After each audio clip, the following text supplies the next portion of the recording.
Hi guys, welcome to Cricket Venkatesh. So it was a fairy tale finish for Chennai Super Kings. Match number 30లో వాళ్ళు 5 defeats తర్వాత match గెలవడం, ఆ గెలుపు కూడా ఎవరు ఇచ్చారు? దట్ ఫినిషర్ పార్ ఎక్సలెన్స్ ఎంఎస్ ధోని పాతకాలం ధోనిలాగా 11 బాల్స్లో 26 నాట్అవుట్ చేసి 236 స్ట్రైక్ రేట్తో ఆ విజయం అందించాడు. సో వాళ్ళకి ఏది కోరుకున్నా అది దొరికింది. ధోని మళ్ళీ ఫినిషింగ్ టచ్ ఇవ్వాలి, అలాగే సిఎస్కే గెలవాలని కోరుకున్నారు అండ్ అదే జరిగింది. లక్నోలో జరిగింది ఈ మ్యాచ్, కానీ అది చెన్నైలో జరిగినట్టుగా అనిపించింది. ఎందుకంటే it's big stadium, but it was full of yellow jerseys, సిఎఫ్ ఎల్లోగా అనిపించింది లక్నోలో. And they were rooting for Dhoni and వాళ్ళ ఫుల్గా పైసా వసూలు అయినట్టుగా చెప్పాలి. It was a tough match actually. It was a tough match. Pitch కూడా ఈజీగా లేదు, 2 పేస్ పిచ్ అది. అలాంటి పిచ్ మీద 166 చేశారు Lucknow. That was not enough actually.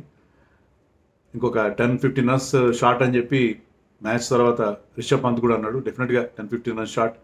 వాళ్ళకి ప్రాబ్లం ఏంటంటే they depend very much on those two, Marsh and Pooran. వాళ్ళిద్దరు ఫెయిల్ అయితే అదే కదా పరిస్థితి. పూరన్ చాలా ఎర్లీగా అవుట్ అయిపోయాడు, అన్షుల్ కాంబోజ్ వికెట్ ఇచ్చాడు, అతనికి వికెట్ తీశాడు. తర్వాత ఈవెన్ మార్ష్ కూడా 30 రన్స్ చేశాడు, కానీ చాలా స్లోగా 120 స్ట్రైక్ రేట్తో చేశాడు. అది సరిపోదు కదా. సో వాళ్ళిద్దరూ పెద్దగా రన్స్ చేయకపోవడం. రిషబ్ పంత్ ఒక 50 చేశాడు, 63 చేశాడు ఇన్ఫ్యాక్ట్, కానీ అతని స్ట్రైక్ రేట్ కూడా 128. పిచ్ చాలా టఫ్గా ఉంది, stroke making was not easy. And Chennai spinners ఇద్దరు కూడా మంచి బౌలింగ్ చేశారు. చెన్నై ఇవాళ కొన్ని ఇంట్రెస్టింగ్ మార్పులు చేశారు. అదేంటే అశ్విన్ పక్కన పెట్టడానికి కారణం ఏంటంటే మ్యాచ్ తర్వాత ధోని చెప్పాడు, అతను బాగా బౌలింగ్ వేయట్లేదని కాదు, వాళ్ళకి పవర్ ప్లేలో థర్డ్ సీమర్ లేకుండా పోయాడు. ఎందుకంటే పతి రానా మనకు తెలుసు 12 ఓవర్ తర్వాత వస్తాడు, వరుసగా 4 ఓవర్లు వేస్తాడు. So he's a back end bowler. So ఇద్దరు బౌలర్స్తో అంటే ఇప్పుడు ప్రస్తుతం అన్షుల్ కాంబోజ్ అండ్ ఖలీల్తోనే వాళ్ళు వెళ్తున్నారు. మూడో బౌలర్గా దే ఆర్ యూజింగ్ అశ్విన్ 5 ఓవర్లు వేస్తే పవర్ ప్లేలో 78 రన్స్ ఇచ్చేసాడు. He was going for lot of runs. So third pacer లేడు, అందుకని ఏం చేశారంటే అశ్విన్ డ్రాప్ చేసి, కాన్వేని కూడా డ్రాప్ చేసి జేమీ ఓవర్టన్ తీసుకొచ్చారు. అలాగే అశ్విన్ ప్లేస్లో రషీద్ ఓపెనర్గా వచ్చాడు. సో జేమీ ఓవర్టన్ న్యూ బాల్తో పవర్ ప్లేలో బౌలింగ్ వేయడం. సో పవర్ ప్లేలో ఎక్కువ రన్స్ ఇచ్చేస్తున్నారు. చెన్నై అందరికంటే ఎక్కువ రన్స్ ఇచ్చారు పవర్ ప్లేలో. సో అది కవర్ చేయడానికి ఆ రకమైన మార్పు చేస్తున్నారు. సో వాళ్ళు చేసిన మార్పులు, లాస్ట్ మ్యాచ్లో అన్షుల్ కాంబోజ్ని తీసుకొచ్చారు, ఆ మ్యాచ్లో బాగా బౌలింగ్ చేశాడు. ఈ మ్యాచ్లో కూడా అతను crucial wicket of Nicholas Pooran అందించాడు. నికోలస్ పూరన్ ఎంత మంచి ఫామ్లో ఉన్నాడో మనకు తెలుసు. సో అతన్ని ఎల్బిడబ్ల్యూ అవుట్ చేశాడు. So Anshul Kamboj was very very impressive. అతను వేసింది 3 ఓవర్లో జస్ట్ 6.6 రన్స్ ఇచ్చాడు ఎకానమీ రేట్, అండ్ దట్ ఈ క్రూషియల్ వికెట్ తీశాడు. అలాగే షేక్ రషీద్ని తీసుకొచ్చారు, మన గుంటూరు కుర్రాడు. అతనికి చాలా కాలంగా వాళ్ళ టీంతో ఉన్నాడు, కానీ అతనికి అవకాశం ఇవ్వలేదు. సో ఇప్పుడు ఈ అవకాశం ఇస్తే అతను బ్రహ్మాండంగా క్లిక్ అయ్యాడు. సో వాళ్ళు చేసుకున్న మార్పులు, రైడ్ అండ్ టెస్టెడ్ ప్లేయర్స్నే మళ్ళీ వాడకుండా కొత్త కుర్రాళ్ళకి ఛాన్స్ ఇస్తే వాళ్ళు క్లిక్ అవ్వడం అనేది, అది కూడా చెన్నైకి కలిసి వచ్చింది. బట్ చెన్నై ఎక్కడ గెలిచిందంటే వాళ్ళు మధ్యలో మిడిల్ ఓవర్స్లో కట్టడి చేశారు. ధోని కూడా ఆఫ్టర్ మ్యాచ్ అదే చెప్పాడు. జడేజా అండ్ నూర్ అహ్మద్ ఒక spell of bowling. Noor Ahmad అయితే 4 ఓవర్లో జస్ట్ 13 రన్స్ ఇచ్చాడు, 13 డాట్ బాల్స్ వేశాడు. So he was very difficult to get away. Even Rishabh Pant అయితే పూర్తిగా స్ట్రగుల్ అయ్యాడు నూర్ అహ్మద్ బౌలింగ్లో. అలాగే జడేజా కూడా 2 క్రూషియల్ వికెట్స్ తీశాడు. He got rid of Marsh and also got rid of Ayush Badoni. So జడేజాకి లాస్ట్ ఓవర్ ఇవ్వలేదు actually, but Jadeja bowled brilliant, చాలా మంచి బౌలింగ్ చేశాడు Jadeja. Pitch was also helping the spinners. అలాంటి పిచ్ మీద వాళ్ళిద్దరూ ఆ వేసిన మిడిల్ ఓవర్ స్పెల్, అది వాళ్ళకి కొంప ముంచిందని చెప్పాలి. ఇన్ఫ్యాక్ట్ ఒక థర్డ్ స్పిన్నర్ ఉంటే బాగుండేది, బట్ వాళ్ళ స్ట్రాటజీ అది కదా. పవర్ ప్లేలో దే నీడెడ్ 1 థర్డ్ సీమర్, అందుకని అశ్విన్ డ్రాప్ చేయాల్సి వచ్చింది. సో అన్నీ కలిసి వచ్చాయి చెన్నైకి. ముఖ్యంగా బౌలింగ్ చాలా బాగా చేశారు. ఖలీల్ అహ్మద్ ఎప్పటిలాగే స్టార్టింగ్లో ఐడెన్ మార్క్ను వికెట్ ఇచ్చాడు. ఆ క్యాచ్ కూడా మంచి క్యాచ్ పట్టాడు రాహుల్ త్రిపాఠి బ్యాటింగ్లో ఫెయిల్ అవుతున్నాడు, కానీ ఆ అద్భుతమైన క్యాచ్ అతను దాన్ని జడ్జ్ చేయడం, వెనక్కి పరికెండు వెళ్తూ ఆ క్యాచ్ పట్టడం అనేది that was a great catch. అసలు యాక్చువల్గా చెన్నై బ్యాటింగ్లో బౌలింగ్లో కానీ క్యాచింగ్లో కూడా వాళ్ళు వర్స్ట్ 13-14 క్యాచ్లు వదిలేశారు ఈ సీజన్లో. అలాంటి టీము ఈ మ్యాచ్లో కూడా ఒక క్యాచ్ వదిలేస్తారు, బట్ ఓవరాల్గా ఈ మ్యాచ్లో their fielding was much better. So వాళ్ళ బౌలర్స్ చాలా మంచి బౌలింగ్ చేశారు. సో టాస్ గెలిచారు చెన్నై. టాస్ గెలిచి ముందుగా ఎల్ఎస్జీకి బ్యాటింగ్ ఇచ్చారు. ఎల్ఎస్జీలో మరి మార్కమ్ స్టార్టింగ్లోనే అవుట్ అయ్యాడు ఖలీల్ బౌలింగ్లో, తర్వాత నికోలస్ పూరన్ అవుట్ అయ్యాడు. పవర్ ప్లేలో ఎక్కువ రన్స్ చేయలేకపోయారు. I think they score just 42 lost 2 wickets in power play. So power ప్లేలో చాలా నీరసంగా స్టార్ట్ చేశారు. Rishabh Pant was not getting going at all. అసలు ఏమాత్రం అతని షాట్స్ వెళ్ళట్లేదు. బట్ సమ్హౌ ఈ స్టేట్ చివరిదాకా ఉన్నాడు. ఆయుష్ బదోని ఒక 22 రన్స్ చేశాడు, సమాద్ ఒక 20 రన్స్ చేశాడు. బట్ లాస్ట్లో రిషబ్ పంత్ కొన్ని సిక్స్లు కొట్టాడు కాబట్టి మొత్తం 4 సిక్స్లు 4 4లతో ఈ స్కోర్ 63 ఆఫ్ 63. బట్ స్టిల్ అంత వేగంగా చేయలేకపోయాడు రన్స్. బట్ ఓకే, అతను ఫామ్లోకి వచ్చాడు, కొంతవరకు చివరిలో ఆ ఫినిషింగ్ ఇచ్చాడు. బట్ చెన్నై బౌలర్స్ అందరూ కూడా చాలా మంచి బౌలింగ్ చేశారు. Everybody contributed. జడేజా కానీ పతిరానా 45 రన్స్ ఇచ్చినా 2 వికెట్లు తీశాడు. లాస్ట్ ఓవర్ బాగా వేశాడు, 20th over bowled well. So 166 మాత్రం వాళ్ళు బోర్డు మీద పెట్టారు. 166 was not enough at all. Particularly Chennai ఎప్పుడు లేని పవర్ ప్లేలో చాలా పాజిటివ్ ఇంటెంట్తో, రచిన్ రవీంద్ర కూడా చాలా పాజిటివ్గా ఆడి, ఇక రషీద్ అంటే 6 4లు కొట్టాడు. Good looking cricket shots, very very classy shots. So Rasheed class నేను చూశాను, I have seen him bat. Andhra premier league నేను కామెంట్ చేసినప్పుడు. So he's very good batsmen, కానీ కన్సిస్టెంట్గా ఆడట్లేదు. కానీ ఈ మ్యాచ్లో మాత్రం అతను చాలా ఇంప్రెసివ్గా, చాలా పాజిటివ్గా ఆడాడు.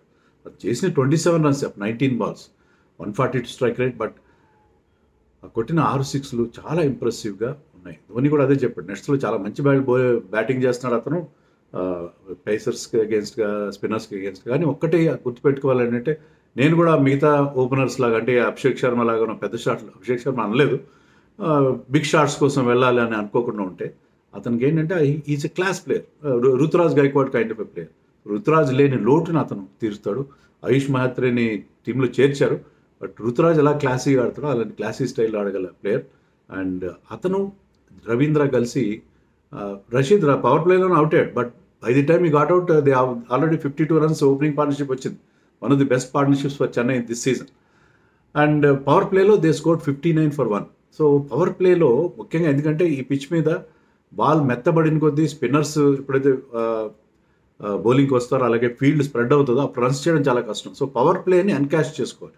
You have to maximise your power play, and they did exactly that. Power ప్లేలో ఆల్మోస్ట్ 10 runs per over చేశారు కాబట్టి that was the crucial moment for Chennai. స్టార్టింగ్లో, ఎండింగ్లో దూబే అండ్ ధోని మంచి ఫినిషింగ్ టచ్ ఇచ్చారు. ఓపెనర్స్ ఇద్దరు మంచి పార్ట్నర్షిప్ ఇచ్చారు. That was the secret for Chennai's win. మిడిల్లో మళ్ళీ చెన్నై ఫుల్గా స్ట్రగుల్ అయింది. రవీంద్ర బాగా బ్యాటింగ్ చేశాడు, but he scored 37 of 22. But అతను అవుట్ అయిపోయాడు. అతను అవుట్ అయిన తర్వాత డెఫినెట్గా కొంత ప్రాబ్లం క్రియేట్ అవుతుంది. ఎందుకంటే Dube was not getting those boundaries. Dube రాగానే ఒక 6 కొట్టాడు, కానీ తర్వాత అతను ఎందుకో స్లో అయిపోయాడు. అతనికి టైమింగ్ కుదరట్లేదు, పిచ్ కూడా అతను స్లో పిచ్ మీద అతను ఈ could not get going. So Dube ఎప్పుడైతే స్లో అయ్యాడో విజయ్ శంకర్ వచ్చాడు, విజయ్ శంకర్ అవుట్ అయిపోయాడు. ఎవరు అక్కడ నిలబడిన పరిస్థితి. జడేజాని నెంబర్ 4లో పంపించారు, కానీ జడేజా కూడా ఎక్కువసేపు నిలబడలేదు. అతను పెద్ద షాట్ కొట్టే ప్రయత్నంలో జడేజా అవుట్. రవి బిష్ణోయ్ 2 వికెట్లు తీసి, Ravi Bishnoi is having probably bowled his best in this match. ఇంతవరకు అంత స్ట్రగుల్ అవుతున్నాడు. దిగ్వేష్ రెడ్డి గురించి చెప్పాను. Digvesh Reddy very very impressive. Once again 4 overs 23, 1 wicket. Even Avesh Khan bowled well. So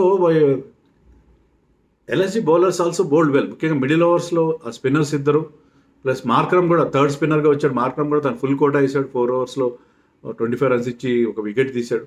so ఆ ముగ్గురు స్పిన్నర్స్ మిడిల్ ఓవర్స్లో చెన్నైని చాలా స్ట్రగుల్ అయ్యేలా చేశారు.